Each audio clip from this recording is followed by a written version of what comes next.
The key to successful presentation is kiss, KISS किस। जो किस आप समझ रहे हैं वो वाला नहीं, बताऊंगा कौन से वाले किस की बात कर रहा हूं। तो एक सक्सेसफुल प्रेजेंटेशन बनाने के लिए हमें किस स्ट्रेटेजी को फॉलो करना ही पड़ेगा। तो वीडियो को स्टार्ट करने से पहले I would like to welcome you all in this 29th video of the communication mastery series. और आज की इस वीडियो में हम बात करने वाले हैं कि कैसे आप अपनी ऑडियंस के लिए एक मस्त सी धमाकेदार प्रेजेंटेशन बना सकते हैं बाय यूजिंग द किस स्ट्रेटेजी। अब किस स्ट्रेटेजी क्या है? Keep it short and simple. अपनी प्रेजेंटेशंस को हमें इस तरीके से बनाना है कि वो बहुत शॉर्ट हो, वो बहुत सिंपल हो। प्रेजेंटेशंस हम इसलिए नहीं बनाते हैं कि हम प्रेजेंटेशन के ऊपर अपना पूरा एक्सपीरियंस शो कर दें, सब कुछ उस प्रेजेंटेशन के ऊपर लिख दें, उसको बहुत कॉम्प्लेक्स बना दें। ध्यान से समझिए, एक अच्छे पब्लिक स्पीकर का जो इंटेंशन होता है, जो मोटिव होता है, वो अपना एक्सपीरियंस सामने वाले के ऊपर थोपना नहीं होता है, वो सामने वाले के साथ कनेक्ट करके अपने मैसेज को समझाना होता है। तो जितना शॉर्ट एंड सिंपल तरीके से आप अपनी प्रेजेंटेशन को रखेंगे, उतना ही ज्यादा इजी होगा आपकी ऑडियंस के आपके साथ कनेक्ट होना और आपके मैसेज को समझना। तो इस वीडियो में मैं कुछ टिप्स देने वाला हूं कि अगर आप प्रेजेंटेशंस के थ्रू बातें करते हैं, प्रेजेंटेशन के थ्रू कुछ डिलीवर कर रहे हैं, तो आपकी प्रेजेंटेशन में आपको क्या क्या बातें ध्यान रखनी है और आपकी प्रेजेंटेशन किस तरीके की होनी चाहिए। तो भैया सबसे पहले पॉइंट आपको क्या ध्यान में रखना है? Don't insert more than 4 points in one slide. एक स्लाइड के अंदर 4 से ज्यादा पॉइंट नहीं डालने हैं। मैंने आपको पिछली वीडियो में भी बताया था कि अगर आप एक प्रेजेंटेशन को पूरे तरीके से भर देंगे और उसको सिर्फ रीड करते जाएंगे तो ऑडियंस बोर हो जाएगी, और ऑडियंस एक रीडर को सुनने के लिए नहीं आई, एक स्पीकर को सुनने के लिए आई है। तो 4 पॉइंट्स डालिए, उन पॉइंट्स को अपनी लैंग्वेज में अपने अकॉर्डिंगली एक्सप्लेन करिए, अपनी ऑडियंस के साथ कनेक्ट कर पाएंगे और ऑडियंस को प्रेजेंटेशन भी बहुत ज्यादा हैवी नहीं लगेगी। सेकंड पॉइंट आपको क्या ध्यान में रखना है? Use professional fonts and the size of the font should not be very small.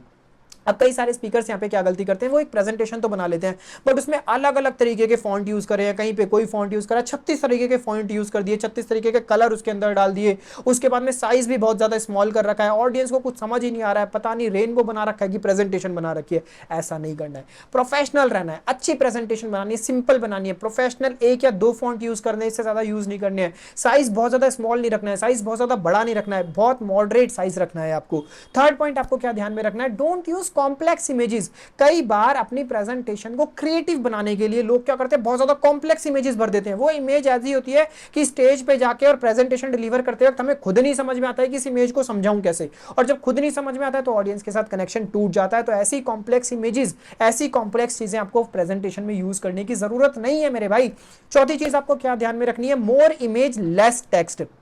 जितना ज्यादा आप विजुअल तरीके से मैसेज समझाने की कोशिश करेंगे ना, उतना ही ज्यादा ऑडियंस के लिए इजी होगा आपके मैसेज को समझना, और उतना ही ज्यादा इजी होगा आपके लिए ऑडियंस के साथ में कनेक्ट करना। तो ज्यादा से ज्यादा इमेजेस के थ्रू मैसेज को समझाने की कोशिश करिए, टेक्स्ट को कम से कम यूज करिए। कुछ चीजें ऐसी होती है जिनकी इमेज नहीं होती है, वो इमेज के थ्रू नहीं समझाई जाती है, तो वहां पे आप टेक्स्ट को कंप्लीटली यूज कर सकते हैं। बट कुछ चीजें ऐसी हैं जो टेक्स्ट से ज्यादा इमेज के थ्रू बेटर समझाई जा सकती है, तो वहां पे भैया इमेजेस को ही यूज करिए।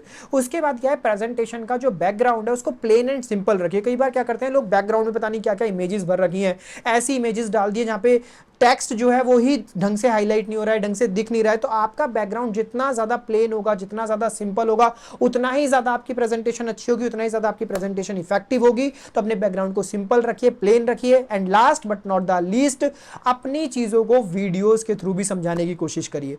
जब आप कोई भी मैसेज आप डिलीवर करते हैं, कई बार आप उसको ना उतने अच्छे से प्रेजेंट नहीं कर पाते जितने अच्छे से उसको वीडियो में समझाया होता है, किसी एनिमेटेड वीडियो में। तो हमेशा कोई भी आपकी चीज है ना, तो उसके लिए अगर आपको एनिमेटेड वीडियोस मिल जाती हैं, आपको उसके रेफरेंस में कोई वीडियोस मिल जाती है, तो उन वीडियोस को हमेशा संभाल के रखिए और उन वीडियोस को अपने प्रेजेंटेशन में यूज करिए, जिससे कि आपके ऑडियंस के लिए आपके मैसेज को समझना बहुत ज्यादा इजी हो जाए और आपके लिए भी अपनी ऑडियंस के साथ कनेक्शन बिल्ड करना बहुत ज्यादा इजी हो जाए।